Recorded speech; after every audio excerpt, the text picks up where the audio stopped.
Hello everyone, welcome to Learnify. तो देखिए, इस वीडियो को स्टार्ट करने से पहले मेरी एक रिक्वेस्ट है कि इसका इंट्रोडक्शन पार्ट देखिएगा ज़रूर, क्योंकि जितने भी बेसिक्स इस एक्सरसाइज के रिलेटेड है ना, वो उसमें मैंने कवर करे हैं। वीडियो की लिंक जो है इस डिस्क्रिप्शन में मैं प्रोवाइड कर दूंगा, यहाँ से भी आप उस चीज़ को देख सकते हैं। क्लियर? तो देखिए, अब बिना टाइम वेस्ट के डायरेक्ट स्टार्ट करते हैं एक्सरसाइज 3.1। अब देखिए, एक्सरसाइज 3.1 क्या है। आपके सामने कुछ स्क्रीन पे कुछ फिगर्स दिख रहे होंगे। अब आपको इनमें से क्लासिफाई करना है कि इसमें से सिंपल करो कौन है, सिंपल क्लोज करो, पॉलीगन, कॉन्वेक्स पॉलीगन और कनकेव पॉलीगन, आपको यहां से क्लासिफाई करने हैं। क्लियर? तो अब देखिए, अगर आप लोगों ने इंट्रोडक्शन पार्ट सही से देखा है ना, आप इस क्वेश्चन को आराम से कर सकते हैं। क्लियर?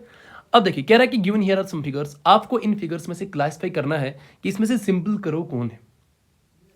तो सबसे पहले अगर मैं पहली फिगर को देखूंगा, फिगर फर्स्ट को, क्या ये सिंपल करो है? देखिए, अब सिंपल के लिए हमने क्या कहा था? हमने कहा था एक करो को सिंपल कहेंगे जब वो अपने आप को इंटरसेक्ट ना करे। बताइए, पहली फिगर क्या अपने आप को कहीं पे इंटरसेक्ट कर रही है? बिल्कुल भी नहीं। इसका मतलब ये एक सिंपल करो है। सेकंड पे आ जाते हैं, क्या सेकंड वाली फिगर अपने आप को कहीं पे इंटरसेक्ट कर रही है? नहीं, बिल्कुल भी नहीं। इसका मतलब ये भी क्या है? ये भी एक सिंपल करो है। थर्ड पे आ जाइए, क्या ये सिंपल करो है? सर, सबसे पहले अगर मैं फिगर थर्ड की बात करूं ना, ये करो ही नहीं है। क्यों? देखिए, इसका जो अंदर वाला सर्कल है ना, जब मैं इसको ड्रा कर रहा था ना, तो उसके बाद बाहर वाले सर्कल को ड्रा करने के लिए मुझे अपना पेन उठाना पड़ा। मैंने क्या कहा था करो के लिए? करो की डेफिनेशन में हमने कहा था कि किसी भी फिगर को अगर हम बिना पेन उठाए ड्रा कर सकते हैं ना, ऐसे फिगर को करो कहते हैं। इसका मतलब ये फिगर थर्ड जो है ना, ये यहां से डिस्क्वालीफाई हो रही है। ये करो की डेफिनेशन को भी सेटिस्फाई नहीं कर रहा है। इसका मतलब सिंपल तो होगा ही नहीं ना। जब करो नहीं है तो सिंपल करो कैसे बता सकते हैं इस चीज के लिए? आगे चलते हैं, फिगर 4 पे आ जाओ। क्या ये सिंपल है? हमने कहा था एक फिगर को सिंपल कहते हैं जब वो अपने आप को इंटरसेक्ट ना करती हो। अब अगर मान लो इसको देखेंगे ना, ये अपने आप को कहीं जगहों पे इंटरसेक्ट कर रही है। क्लियर? इसका मतलब करो तो थी ये, लेकिन ये सिंपल करो नहीं है। बात आ रही सुनना? फिफ्थ पे चलते, क्या ये सिंपल करो है? हाँ सर, बिल्कुल भी। देखे ना, अपने आप को कहीं पे इंटरसेक्ट नहीं कर रहे, इसका मतलब ये भी सिंपल करो के लिए क्वालिफाई कर रही है। सिक्स्थ पे आ जाइए। सिक्स्थ बताइए क्या है? क्या ये सिंपल करो है? हाँ सर, बिल्कुल भी है। क्यों? क्योंकि ये अपने आप को कहीं पे इंटरसेक्ट कर नहीं रही है। इसका मतलब ये भी एक सिंपल करो है। ठीक है, ये भी क्वालिफाई कर रही है। सेवंथ फिगर पे आ जाइए, क्या ये सिंपल करो है? बिल्कुल सर, क्योंकि अपने आप को इंटरसेक्ट कर नहीं रही है। एट्थ पे आ जाइए, क्या ये सिंपल करो है? मैंने कहा देखिए सर, ये दो जगह अपने आप को इंटरसेक्ट कर रही है, इस कारण ये सिंपल नहीं है। क्या क्या यहां से आया कि सर देखिए, इनमें से फिगर फर्स्ट जो है एक सिंपल करो के लिए क्वालिफाई कर रही है, फिगर सेकंड भी क्वालिफाई कर रही है, यहां से फिफ्थ, सिक्स्थ और सेवंथ। देखिए, ये जितने भी फिगर्स यहां पे लिखे गए हैं ना, ये सब के सब सिंपल करो के लिए क्वालिफाई करते हैं।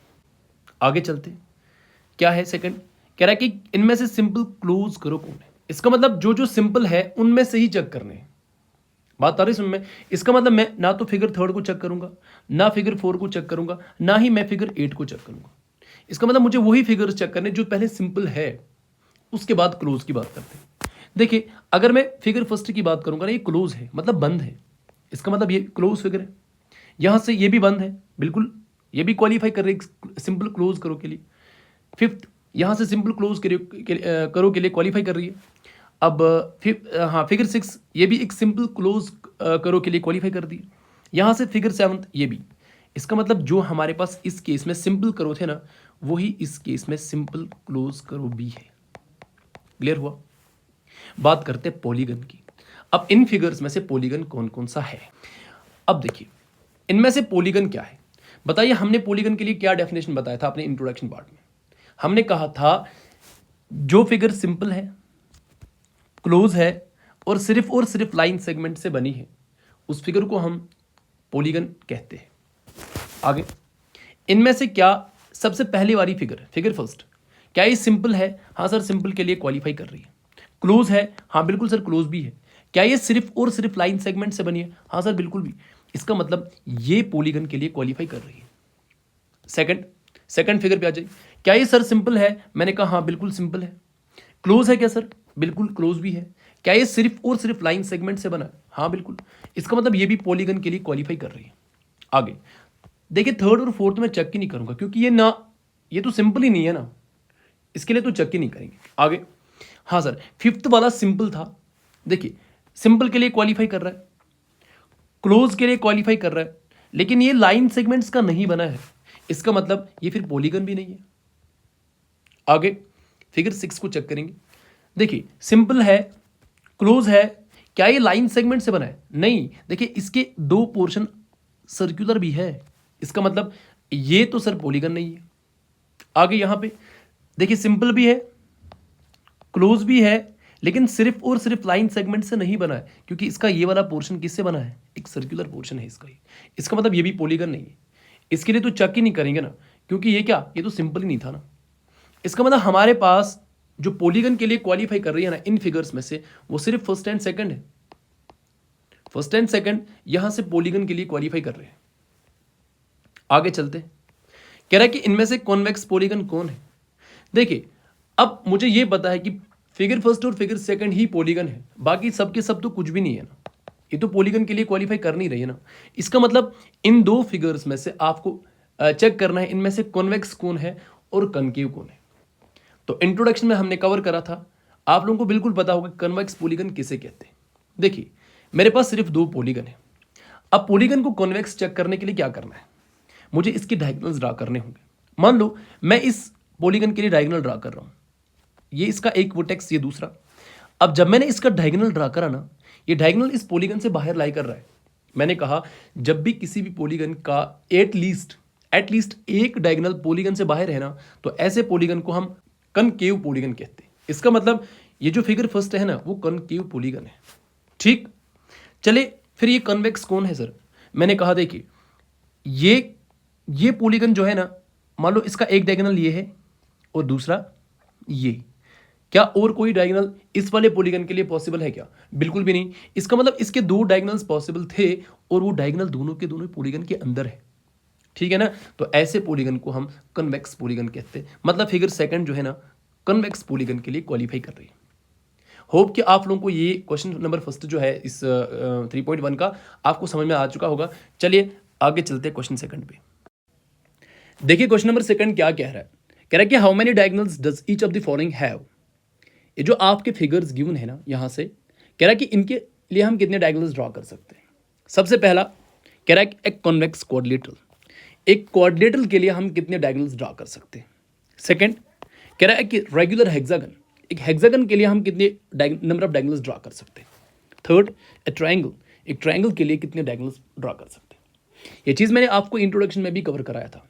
अगर आप लोगों ने इंट्रोडक्शन पार्ट नहीं देखा है ना, तो पहले इंट्रोडक्शन पार्ट को देखिएगा जरूर, ठीक है। उसके बाद इन एक्सरसाइज वीडियोस पे आने की कोशिश करेंगे। देखिए यहाँ से क्या है, कह रहा है एक कॉन्वेक्स क्वाड्रिलेटरल के लिए, साइड में मेरा एक क्वाड्रिलेटरल है जो कि कॉन्वेक्स है।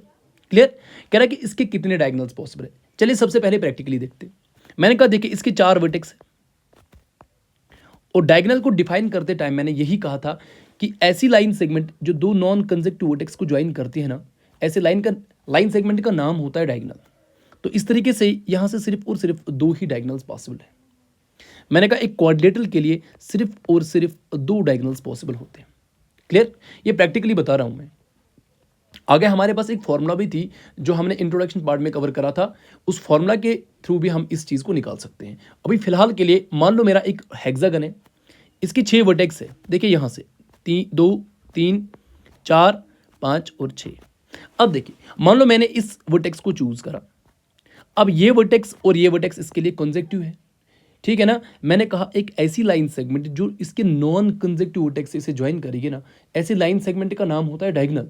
अब मैंने कहा ये जो वर्टेक्स है ये इसको इसके साथ ज्वाइन होना, 1 2 3 हो गए इस वर्टेक्स से होने वाले ज्वाइन होने वाले 3 डायगोनल्स। क्लियर,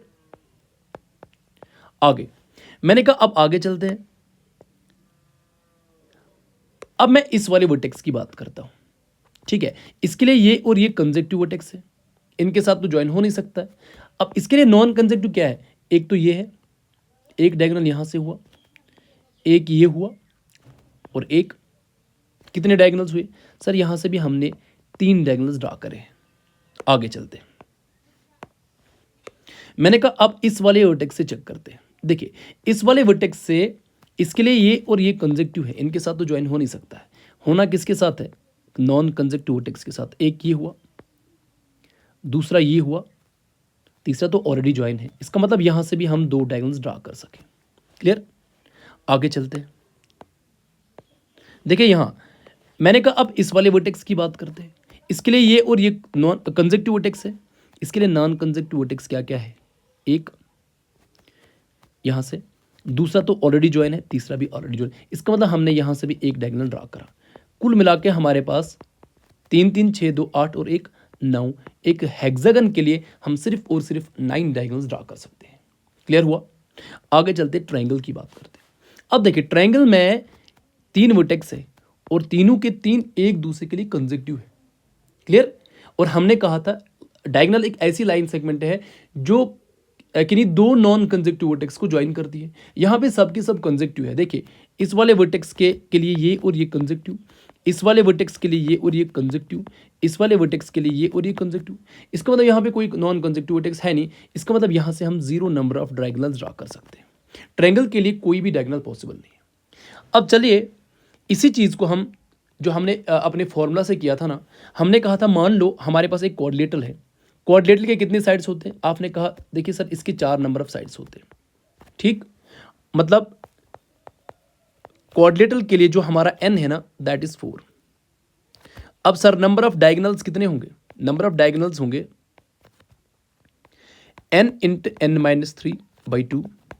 क्या यही फॉर्मूला में हमने नहीं लिखा था? हमने बिल्कुल इसी फॉर्मूला से नंबर ऑफ डायगोनल्स एक पॉलीगन के लिए बताए थे। अब देखिए मेरा n इस टाइम पे कितना है? 4। 4 इंटू 4-3/2। अब देखिए 2 1s 2 2s, यहाँ से 2 इंटू 4-3 1 होता है। इसका मतलब यहाँ से हम सिर्फ और सिर्फ 2 डायगोनल्स ड्रा कर सकते हैं। क्लियर? आगे हेक्सागन की बात करते हैं। देखिए यहाँ से नंबर ऑफ साइड्स कितने हैं? सर हेक्सागन के 6 नंबर ऑफ साइड्स होते हैं। बताइए कितने डायगोनल्स पॉसिबल है? आपने कहा सर n इंटू n-3 इस वाली फॉर्मूला से। अब मेरा n कितना है? 6। मैंने कहा 6 इंटू 6-3/2। यहाँ से नंबर ऑफ डायगोनल्स आ जाएंगे। अब देखिए यहाँ से 2 1s 2 3s। अब कितना हुआ? 3। 6-3 कितना होता है? 3 और 3 तो 3 9। इसका मतलब एक रेगुलर हेक्सागन के लिए हम सिर्फ और सिर्फ 9 डायगोनल्स ड्रा कर सकते हैं। अभी हमने प्रैक्टिकली भी ज्वाइन करा और हमने यहाँ से इस चीज़ को फॉर्मूला से भी निकाला है। बात करते हैं ट्रायंगल की। अब बताइए ट्रायंगल के कितने नंबर ऑफ साइड्स होते हैं? सर ट्रायंगल के 3 नंबर ऑफ साइड्स होते हैं। क्लियर? तो डायगोनल्स होंगे कितने? फॉर्मूला से आपने कहा सर ये वाली फॉर्मूला का यूज़ करेंगे ना यहाँ से। अब n के जगह में क्या सब्स्टिट्यूट करता हूँ? 3। आपने कहा 3 इंटू 3-3/2 कितना होता है? देखिए 3 कितना होता है? 0/2। 3 इंटू 0 0/2। सर 0। मैंने पहले ही कहा था ट्रायंगल के लिए हम 0 नंबर ऑफ डायगोनल ड्रा कर सकते हैं। क्यों? क्योंकि इसके जितने भी वर्टेक्स हैं ना तीनों के तीन एक दूसरे के लिए कंजेक्टिव वर्टेक्स है। और डायगोनल एक ऐसी लाइन सेगमेंट होती है जो कि दो नॉन कंजेक्टिव वर्टेक्स को एक दूसरे के साथ ज्वाइन करती है। होप कि आप लोगों को क्वेश्चन नंबर 2 समझ में आ गया होगा। बात करते हैं क्वेश्चन नंबर 3 की। देखिए क्वेश्चन नंबर 3 क्या है? कह रहा है कि what is the sum of measures of angles of a convex quadrilateral? Will this property hold if the quadrilateral it is not convex? देखिए अगर क्वाड्रिलेटरल कन्वेक्स नहीं है ना तो फिर क्या होगा? फिर कॉन्केव होगा। कह रहा है कि make a non convex quadrilateral and try it. अब देखिए यहां से मैंने आप लोगों को इंट्रोडक्शन पार्ट में ही ये चीज सिखाया था कि अगर मान लो आपके पास कोई भी पॉलीगन है, कोई भी polygon with n number of sides, मैंने कहा उसके इंटीरियर एंगल्स का सम होगा n-2 इंटू 180। देखिए यहां से मैंने कहा अगर आपके पास कोई भी पॉलीगन है with n number of sides, where n denotes the number of sides, मैंने कहा उस केस में हम उसके इंटीरियर एंगल्स का सम इस वाली फॉर्मूला से देते हैं। क्लियर हुआ? मतलब हम उस पॉलीगन के इंटीरियर एंगल्स का सम देते हैं n-2 इंटू 180। अब इस केस में मेरा क्या है? मेरा एक क्वाड्रिलेटरल है। वो बात वाली बात है कि कन्वेक्स है या कनकेव है, लेकिन है तो क्वाड्रिलेटरल ही ना। इसका मतलब मुझे एक क्वाड्रिलेटरल के इंटीरियर एंगल्स का सम चेक करना है। तो आप मुझे ये बताइए क्वाड्रिलेटरल के कितने नंबर ऑफ साइड्स होते हैं? सर उसके 4 नंबर ऑफ साइड्स होते हैं। क्लियर? अगर मुझे उसके इंटीरियर एंगल्स का सम निकालना होगा, क्या मुझे इसी फॉर्मूला में n की जगह 4 नहीं पुट करना होगा? 4-2 इंटू 180। क्लियर? यहां से कितना हुआ? सर 4-2 इंटू 180 कितना? ये 360 हुआ। इसका मतलब अगर मेरे पास कोई पॉलीगन क्वाड्रिलेटरल है और कन्वेक्स क्वाड्रिलेटरल है, तो मैंने कहा उसके इंटीरियर एंगल्स का सम 360 डिग्री होगा। चलिए इस चीज़ को बनाते भी है यहाँ से। देखिए ये मेरे पास एक क्वाड्रिलेटरल है, एक कन्वेक्स क्वाड्रिलेटरल है। बताइए क्यों? क्योंकि सर देखिए ना, हमने कॉन्वेक्स क्वाड्रिलेटरल को कैसे डिफाइन करा था? हमने कहा कि इसके दोनों के दोनों डायगोनल्स अंदर लाई करेंगे। देखिए यहां से एक डायगोनल भी अंदर है, दूसरा भी इस पॉलीगन के अंदर ही है। इसका मतलब जो मैंने ये यहां पे क्वाड्रिलेटरल बनाया है ना, ये एक कॉन्वेक्स क्वाड्रिलेटरल है। अब मुझे इसके इंटीरियर एंगल्स का सम बताना है। क्लियर? लेकिन वो कहां से डिसाइड होगा? सर इसके नंबर ऑफ साइड से डिसाइड होगा। इसके नंबर ऑफ साइड्स कितने? देखिए इसके नंबर ऑफ साइड्स 4 है, क्योंकि हमारे पास एक क्वाड्रिलेटरल है और क्वाड्रिलेटरल के 4 नंबर ऑफ साइड्स होते हैं। तो मैंने कहा इसके इंटीरियर एंगल्स का सम होगा कितना? 360 डिग्री।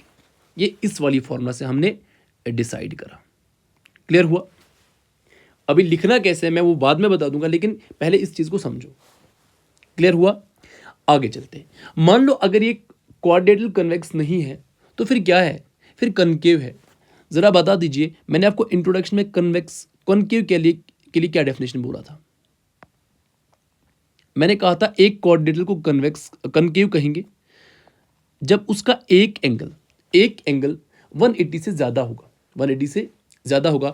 और बिल्कुल देखिए यहाँ पे अगर मैं इस एंगल की बात करूँ ना, ये कहीं ना कहीं 180 से ज़्यादा है। क्यों? क्योंकि देखिए यहाँ तक ये एंगल 180 था, लेकिन अब ये थोड़ा सा बड़ा है। इसका मतलब ये है कि 180 से ये एंगल ज़्यादा है। या और एक तरीके से मैंने इस चीज़ को डिफाइन करा था। मैंने कहा एक क्वाड्रिलेटरल को कन्वेक्स कहेंगे, कनकेव कहेंगे जब उसका एक डायगोनल फिगर से बाहर होगा। और देखिए यहाँ पे ये वाला डायगोनल फिगर से बाहर है। इसका मतलब ये एक कनकेव क्वाड्रिलेटरल है। अगर मुझे इस कनकेव क्वाड्रिलेटरल के इंटीरियर एंगल्स का सम निकालना होगा, कैसे निकालेंगे? आप कहेंगे सबसे पहले सर ये जो क्वाड्रिलेटरल कनकेव है ना, इसके कितने साइड्स है? मैं कहूँगा यहाँ से 1 2 3 और 4। इसके 4 नंबर ऑफ साइड्स है। Decide to side number of sides ही करते हैं ना। एक पॉलीगन का इंटीरियर एंगल का सम डिसाइड कौन करता है? उसके नंबर ऑफ साइड्स। अब इसके कितने नंबर ऑफ साइड्स है? 4। तो मैंने कहा सर इसका एन कितना है? 4। लगा दीजिए फॉर्मूला में, कितना हुआ? 4 - 2 × 180। तो यहाँ से भी कितना आंसर आ रहा है कि सर ये 360 डिग्री है। चाहे हमारे पास क्वाड्रिलेटरल कन्वेक्स है या फिर कनकेव है, इनके दोनों के इंटीरियर एंगल्स का सम है 360। क्लियर? लेकिन इस चीज को लिखेंगे कैसे? अब देखिए मेरे इस केस में नंबर ऑफ साइड्स कितने हैं? 4, क्योंकि क्वाड्रिलेटरल है। तो कितना हुआ? तो यहां से इसके इंटीरियर एंगल्स का सम आया 360। अब अभी आप लोगों ने चेक करा कि सर अगर क्वाड्रिलेटरल कनकेव है, कन्वेक्स ना होके कनकेव है, तो उस टाइम पे भी उसके इंटीरियर एंगल्स का सम 360 होता है। तो बिल्कुल इस क्वेश्चन के सेकंड पार्ट पे चलेंगे। कह रहा है कि will this property hold if the quadrilateral is not convex? लिखेंगे बिल्कुल yes this property holds true if the quadrilateral क्या है? अगर ये कनकेव भी है तो उस केस में भी उसके इंटीरियर एंगल्स का सम 360 ही होता है। देखिए क्वेश्चन नंबर 4 क्या है?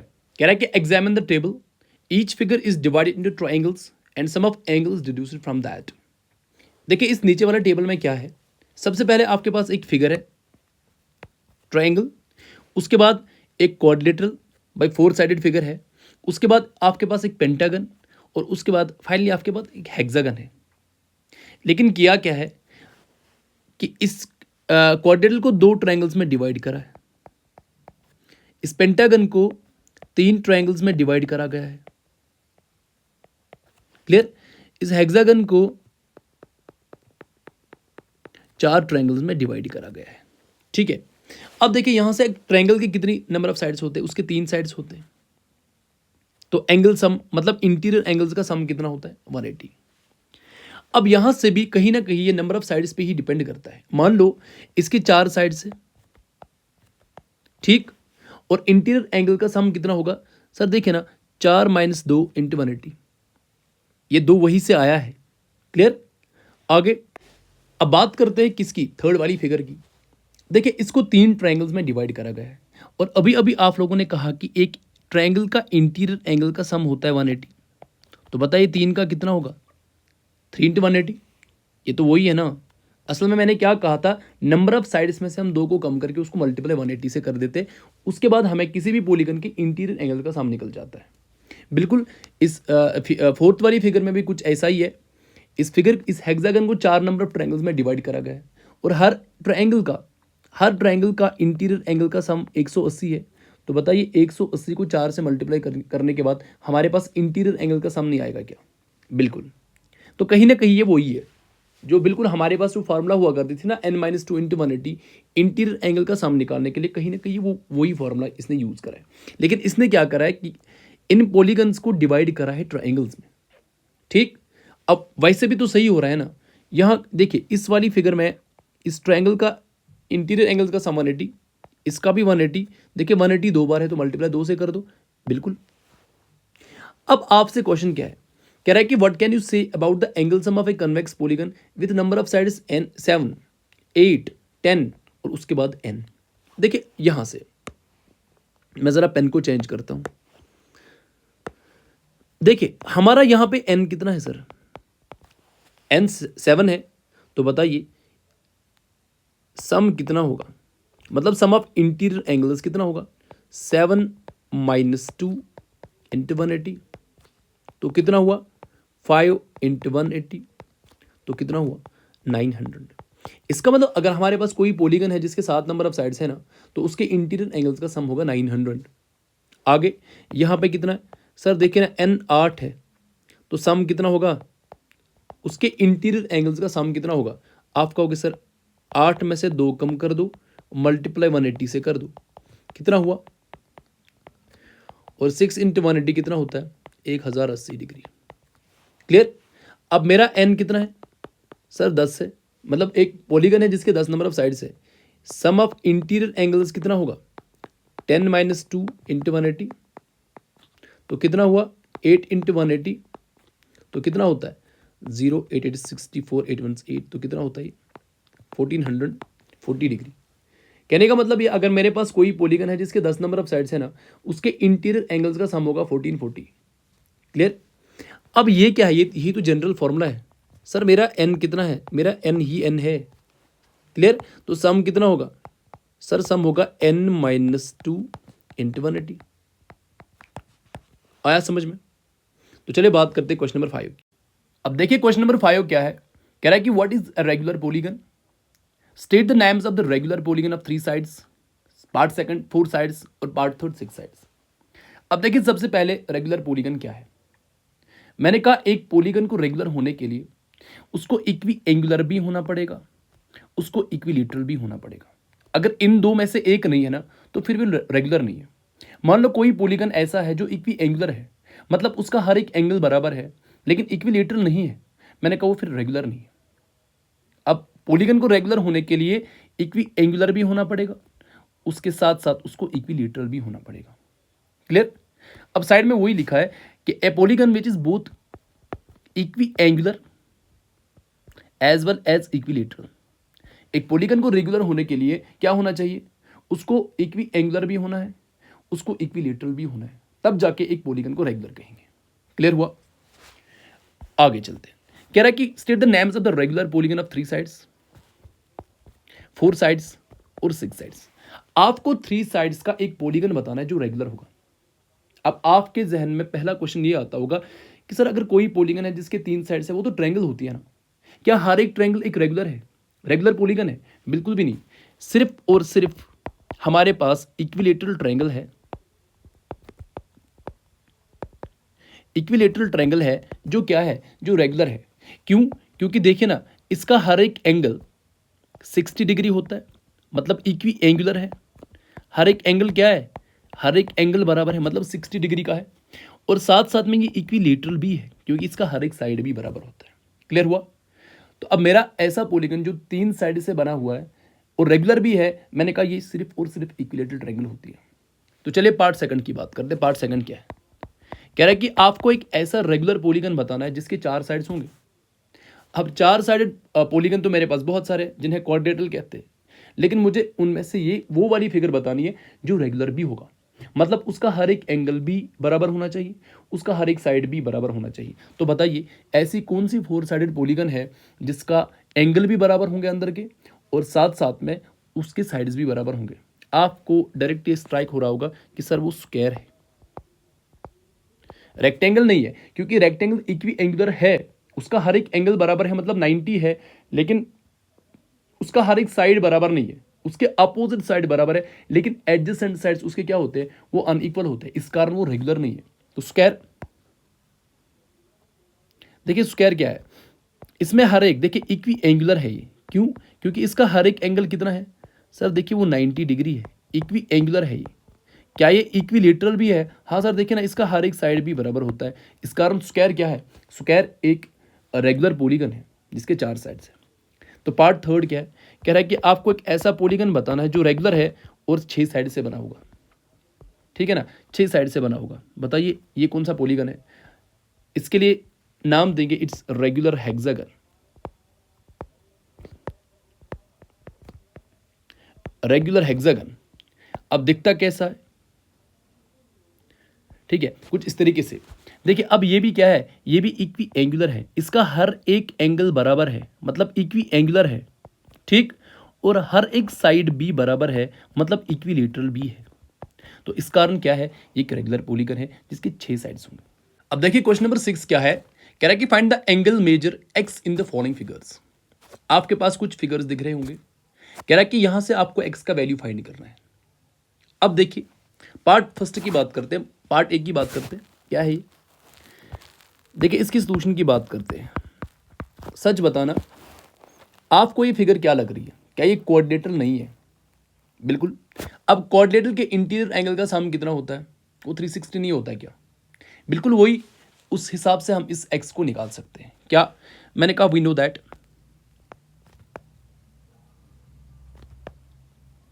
We know that sum of interior angles of a quadrilateral कितना होता है? 360 डिग्री होता है। अब यहां से क्या होगा कि डायरेक्ट हम लिखेंगे देयरफॉर जो यहां से एंगल 50 प्लस ये 130 प्लस 120 प्लस ये x बराबर होगा 360। अब देखिए यहां से 50 प्लस 130 180 180 और 120 कितना होता है? 300 प्लस x कितना? 360। तो क्या यहां से x का वैल्यू 60 नहीं आ रहा है क्या? तो इसका मतलब इस x को यहां से कितना होना पड़ेगा? इसको 60 होना पड़ेगा। तो चलिए पार्ट फर्स्ट का सॉल्यूशन था। पार्ट सेकंड का क्या है, यहां से लिख रहा हूं मैं। देखिए इस फिगर में आपको वैल्यू ऑफ x चाहिए। मुझे बताइए ये किस चीज का सिंबल है? क्या ये 90 का नहीं है? अब यहां से मुझे सिर्फ 2 ही एंगल पता है, 3 पता होते तो मैं x को निकाल सकता था, लेकिन 3 तो पता नहीं है मुझे। अब यहां से एक हिंट है कि ये 90 है। यहां से बताइए क्या लीनियर पेयर से ये 90 नहीं होगा क्या? अब देखिए इस क्वाड्रेटल का मुझे 3 एंगल पता है, मुझे x निकालना होगा और इजी भी है। क्या? सबसे पहले क्या करेंगे, सबसे पहले मैं मान लो इस यहां से क्या कर रहा हूं, मैंने इस वाले एंगल का नाम सपोज t दिया, t डिग्री दिया। अब सच बताना ये बाहर वाला एंगल कितना है, ये गिवन है वहां से 90। तो क्या मैं इस चीज को फ्रॉम फिगर करके ऐसे नहीं लिख सकता हूं? मैंने कहा फ्रॉम फिगर 90 प्लस टी, क्योंकि यहां से क्या बना रहा है सर, एक लीनियर पेयर बना रहा है, तो क्या ये 180 नहीं होगा लीनियर पेयर से? क्लियर? अब टी कितना हुआ? 180 माइनस 90, तो टी कितना हुआ सर? ये 90 है। इसका मतलब इस टी का वैल्यू कितना है? 90। अब इस पूरे कोऑर्डिनेट में मुझे ये एंगल भी पता, ये एंगल भी पता और ये एंगल भी पता। क्या मैं इस एक्स को नहीं निकाल सकता हूं? आराम से निकाल सकता हूं। कैसे? बिल्कुल यही वाला फॉर्मूला लगा के मैंने लिखा, सर यहां से मैं स्टार्ट कर रहा हूं इस वाले एंगल से। मैंने कहा एक्स प्लस 70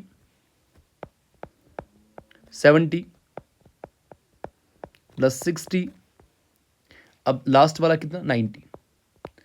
अब एंगल सम प्रॉपर्टी क्वाड्रेटिक का लगा के क्या ये 360 नहीं होगा क्या सही में?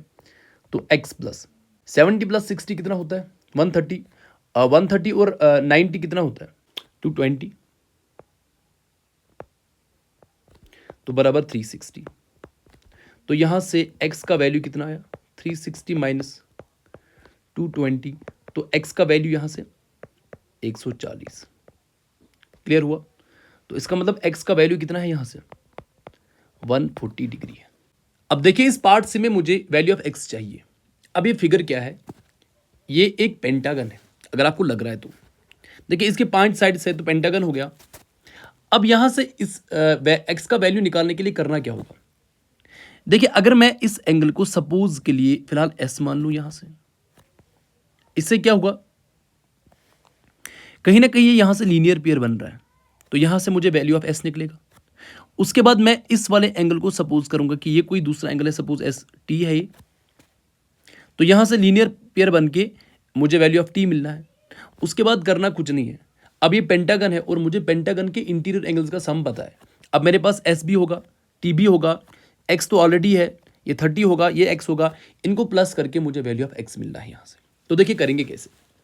सबसे पहले मैंने कहा फ्रॉम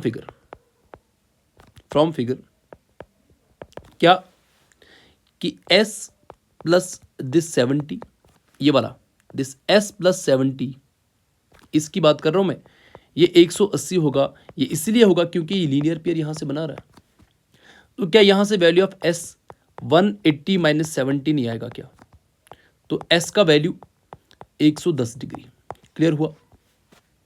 तो s कितना है सर, ये 110 डिग्री है। यहां से बात करते t की, क्या t यहां इस 60 के साथ लीनियर पेयर नहीं बना रहा है? बिल्कुल बना रहा है। आल्सो मैंने कहा t प्लस 60, ये भी 180 होगा। क्यों? क्योंकि यहां से लीनियर पेयर बना रहा है। अब t का वैल्यू कितना होगा 180 माइनस 60, तो t का वैल्यू कितना हुआ 120। तो यहां से t का वैल्यू कितना निकल के आया 120।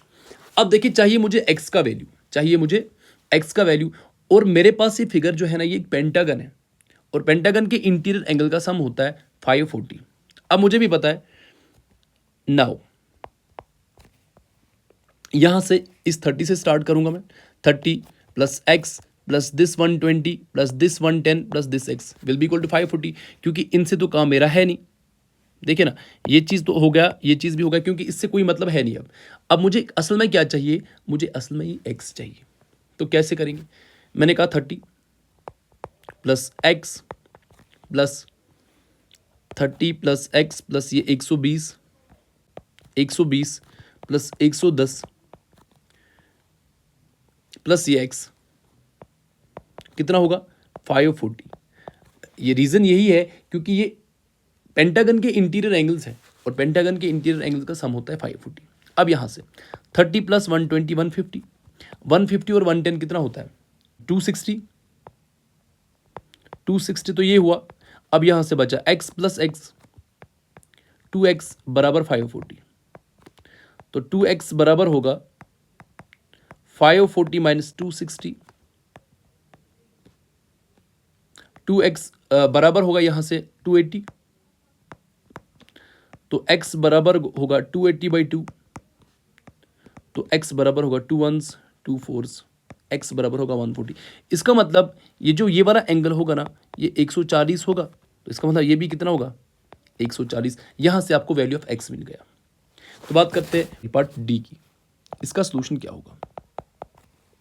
देखिए ये भी एक पेंटागन है, क्लियर, और ये देखिए ये रेगुलर है, इस फिगर से लग रहा है कि रेगुलर पेंटागन है क्योंकि इसका हर एक साइड भी बराबर है और इसका हर एक एंगल कितना है x डिग्री है। इसको निकालना इजी है।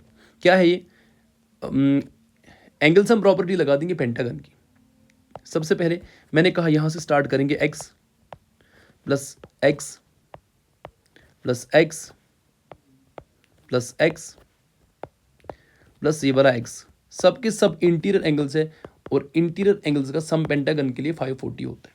तो बताइए यहाँ से कितना हुआ, ये 5x हुआ बराबर 540, तो x बराबर 540/5, तो x बराबर 5 × 5 108 डिग्री, ठीक है ना। तो इसका मतलब यहाँ से वैल्यू ऑफ x कितना निकल के आया, 108 डिग्री। तो चलिए आगे चलते हैं क्वेश्चन नंबर 7 पे। देखिए अब इस क्वेश्चन नंबर 7 में क्या है, कह रहा है कि फाइंड x + y + z। अब यहाँ से x, यहाँ से y और यहाँ से मुझे z निकालना है और बाद में उन्हें ऐड करना है, वो वैल्यू मुझे फाइंड करना है। अब देखिए करना किस तरीके से, इस फिगर से कैसे करूं मैं।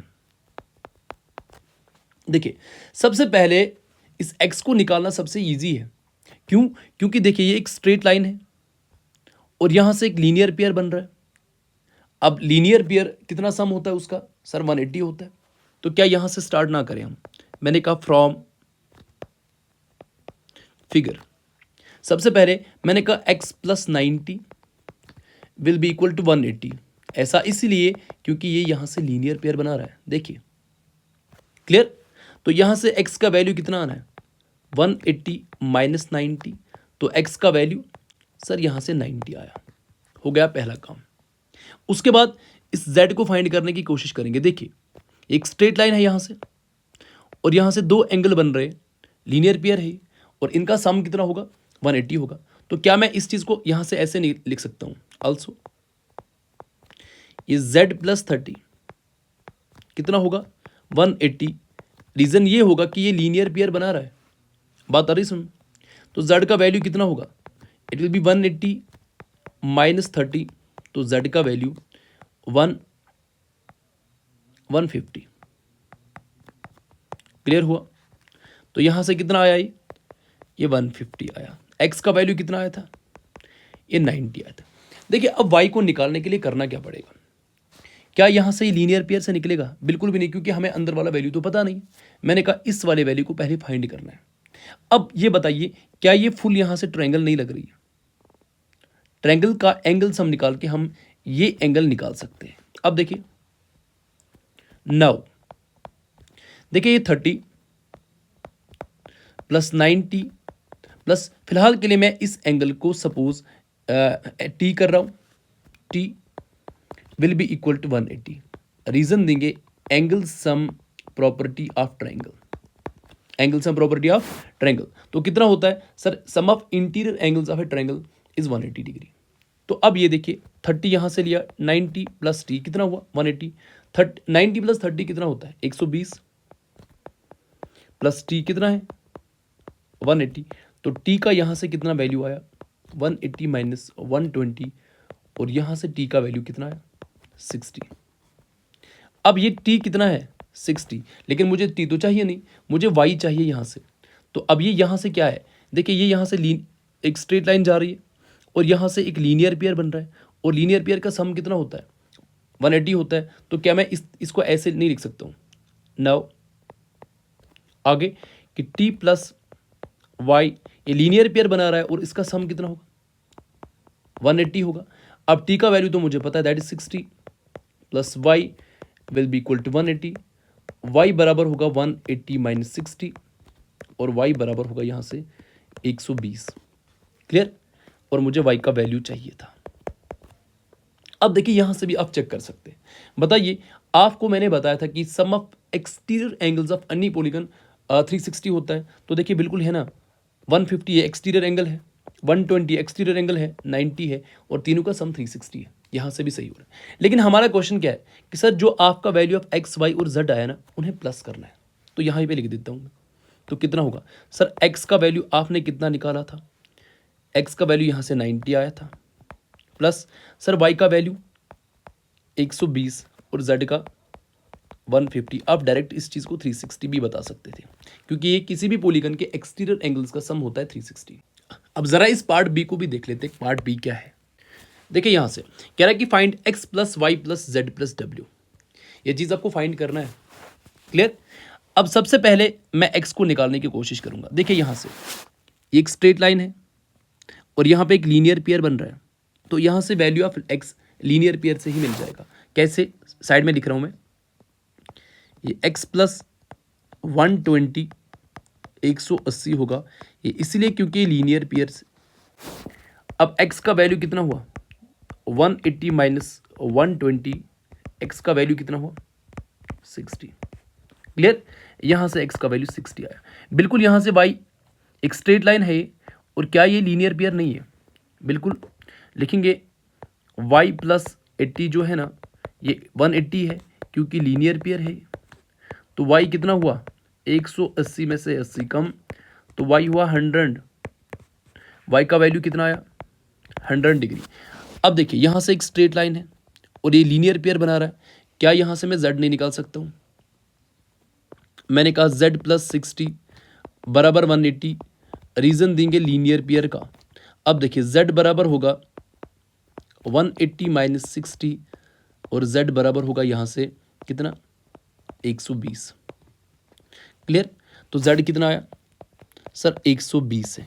निकालना इस w को है और मुझे बिल्कुल पता है एक स्ट्रेट लाइन है, यहाँ से लीनियर पेयर बन रहा है लेकिन अंदर वाला पेयर तो है नहीं, अंदर वाला एंगल तो है नहीं।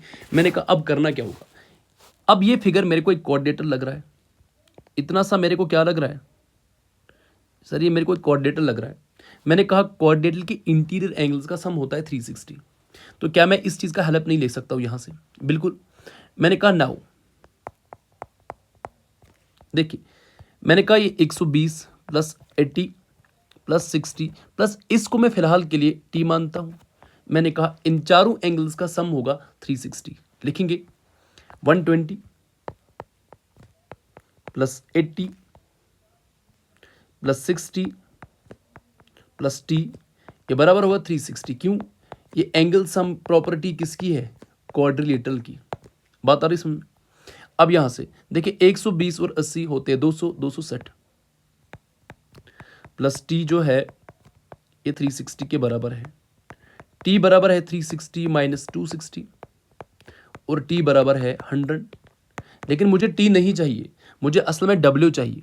ठीक, t का वैल्यू अगर 100 है तो लीनियर पेयर से w का वैल्यू कितना होगा सर 80 होगा क्योंकि लीनियर पेयर है। तो w का वैल्यू कितना हुआ 80। अब देखिए मुझे x का वैल्यू b पता है, मुझे y का वैल्यू b पता है, मुझे z का और w का भी पता है। अब देखिए x का वैल्यू कितना है 60, y का 100, z का 120 और w का 80। अब इस चीज़ को मैं डायरेक्ट लूँगा 360 क्योंकि मुझे पता है किसी भी पॉलीगन के एक्सटीरियर एंगल का सम होता है 360। मैं इस चीज़ को अब यहाँ से प्लस ही नहीं करूँगा क्योंकि मुझे पहले ही पता है कि 360 होता है और बिल्कुल ही 360 ही होना है। तो होप कि आपको ये पूरी एक्सरसाइज समझ में आ चुकी होगी। अगर आप चैनल पे नए हैं, चैनल को सब्सक्राइब कीजिए, लाइक कीजिए, अपने दोस्तों में इसे शेयर कीजिए।